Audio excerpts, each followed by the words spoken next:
So, with Victoria rescued, let's go up to her and see if she has anything to say about the trinkets we've been collecting.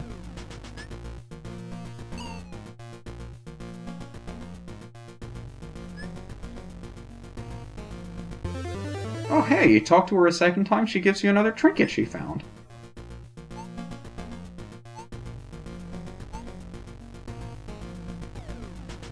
This is probably the most frustrating trinket of all of them. Not that it's the most difficult to collect, but you don't think to talk to Victoria multiple times to get her to give you a trinket. There's no real indication for that. Kind of annoying your first time through, but we have one trinket, one rescued crew member. And it looks like I missed an area on the map that I could have collected down there. You know what, we'll go back to that a little bit later.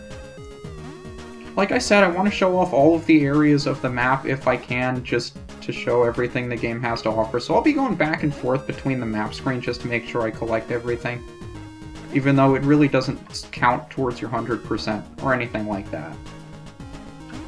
But there are checkpoints all over the place. They really only serve to help you get back, or...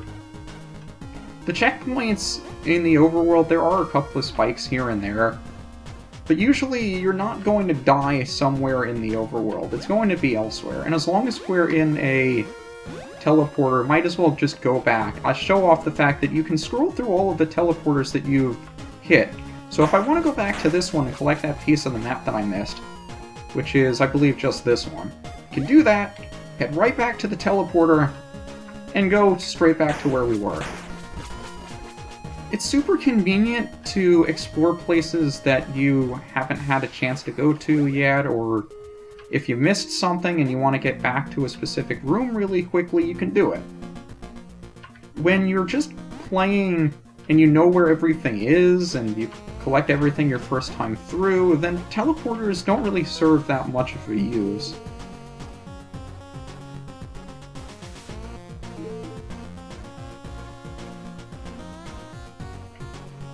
But if you're going back to places that you haven't been before because you didn't know to look there, or you were just too caught up in exploring the rest of the place that you didn't really think to look, the teleporters can be a really helpful way of getting around the world.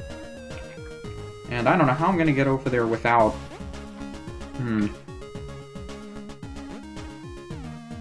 There's another one here, too. Sealed off research. Yep, remember that light blue location. As you can see, there's no way of getting into that place from the outside. So that may serve some purpose later on. Just gotta figure out how to get to that one section at the very bottom here we didn't get a chance to map.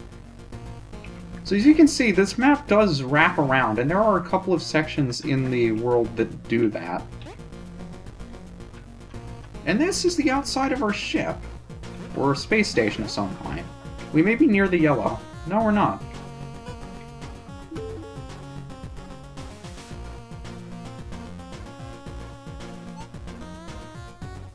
That's strange. So yeah, all the question marks that we've been revealing are indeed teleporters. I don't like going that way. Let's go the faster way. I think we've mapped everything there is to map. Let's get to where we're going. I do know where we're going, I just want to make sure I show off all of the rooms because I like having full maps of things. It's just a thing of mine. Because if you need to find some place to go back to relatively quickly, it's always really helpful to have a map filled out. Of course I did that for Wind Waker, and just... I don't do it more than once or twice. Like, if I know where I'm going, I'm not going to be filling out the map. But first time through, it's really helpful. Also, this is a sad elephant, and that makes me sad too. It's some kind of reference to an internet thing that I am not aware of. Just go with it. Looks like we've explored everything there was to explore from the left of the ship, though. You can see we started in the purple box, worked our way, we hugged the bottom of the ship as we went left, and the map actually wrapped around to the bottom right side. And it looks like the only entrance to an area we revealed was up here, and it was the yellow box. This is actually another portion of the space station that we started the game in. So you can of course go across the top of that, but if you hurry underneath the bridge, you can make it to another trinket.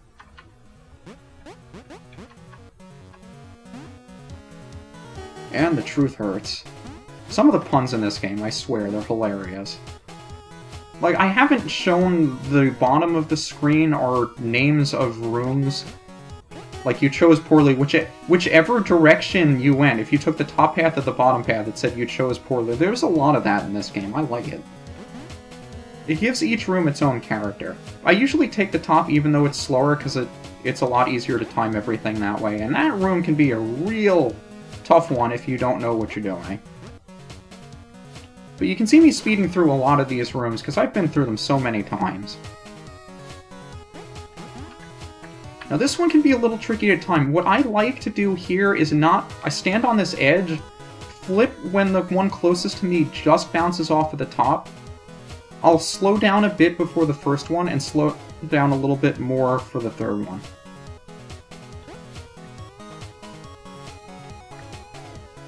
And there you go. As you can see, Gorgia Knot, we went across the top. You can actually flip onto the bottom side of the right platform if you're really, really precise with your flip, but I'm not, so I don't try it. The trick is you have less space on the bottom, so you need to be right up against the edge if you want to survive your flip around. And of course, all that's just for a trinket. And you gotta love this room, you just keep coming back. Like, we went through the bottom U our first time through when we were taking the slow path where the path split. We went across the top, and now we came back for the trinket. So we've been in this room 3 times. But we just work our way back around. It takes a little getting used to how much you move with each button press, or how much Viridian slips around.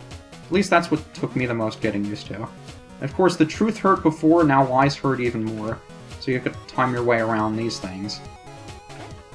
Flip up here, we have clouds billowing off of a factory. Now these things rise a little bit more slowly than we do, so you have to make sure you give yourself a little extra space.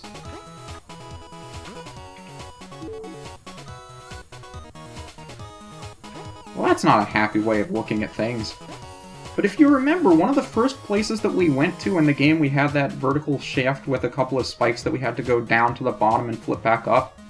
This is the bottom of that. You can see we're actually traveling across the bottom half of the section that we started the game in, which is kind of fascinating. There aren't many sections of the game that crisscross the way this one does. Usually once you go through an area, that's it. You never go back to it again. But this is one of those few sections that actually continues on, which is interesting.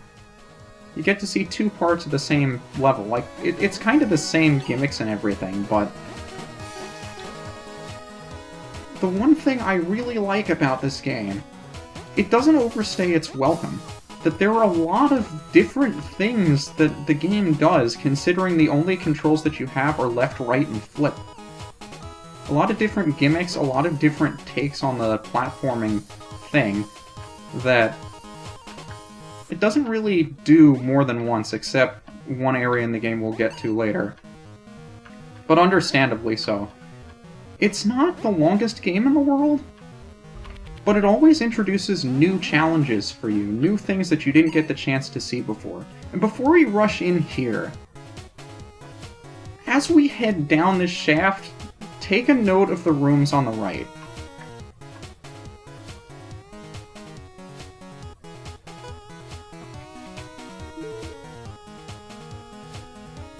You remember the shaft I was pointing out that we went through at the very beginning, where we had to flip down through some spikes and then flip our way back up to get to the other side?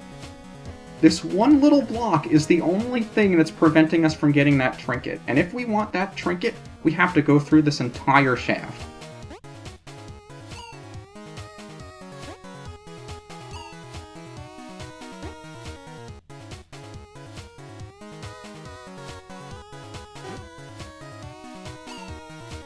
As you can see, It's not the easiest thing to do in the world.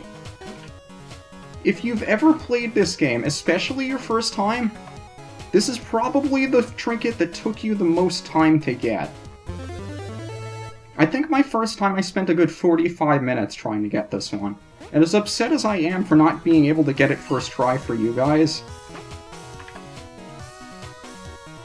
the one piece of advice I can offer for you besides practice, practice, practice to getting that one, don't make exaggerated movements. You really don't have to move around all that much to get that trinket. And if you remember this room, Tomb of Mad Karu, we went around that dude, came from the top. This is the one that led to the shaft that I was talking about earlier, that we had to flip down.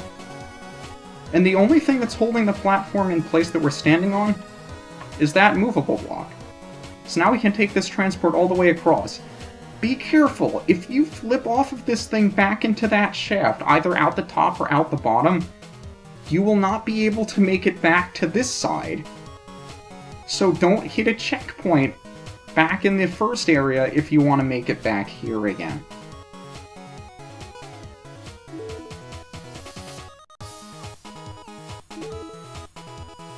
Probably just a glitch.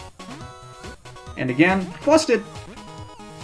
Gotta stop on that platform if you don't want to get hit. This room always gave me trouble for whatever reason. This trinket is probably the most confusing one to get. You see it and you're thinking, how am I supposed to get to it? And we just passed through that purple room with the moving platform that was blocked by another one. So you gotta think, okay, it looks like that we have the same setup of two blocks right above me. And if the topmost platform is a breakaway block, then the one on the left has to be one that'll move left and right, and it'll allow me to go up here across the spikes to the trinket.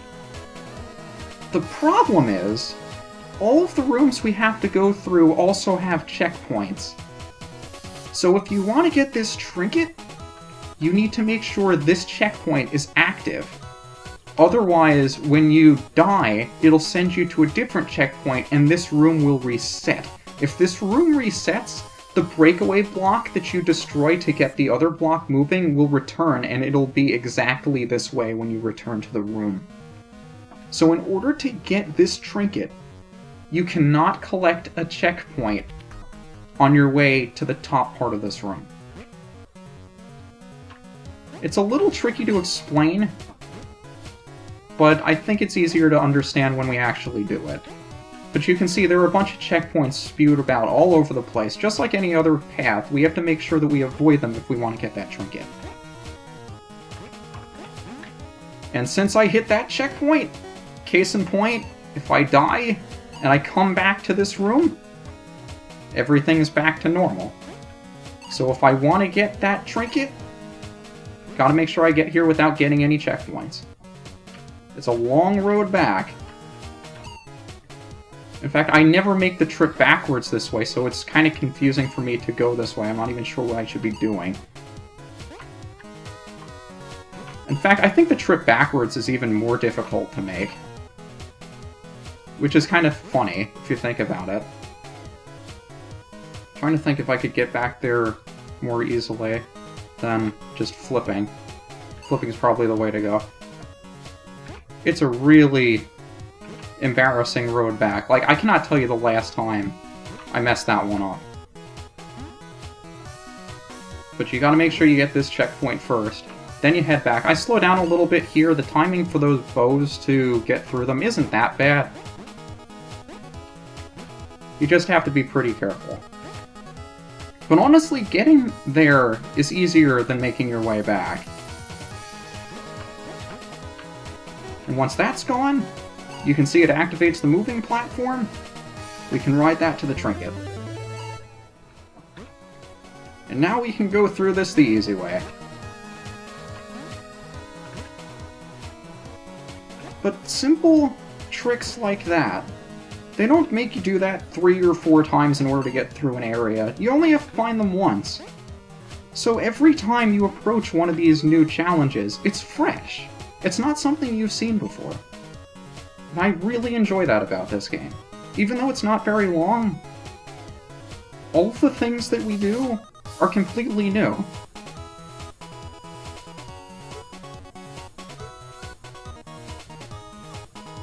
Of course. That explains it.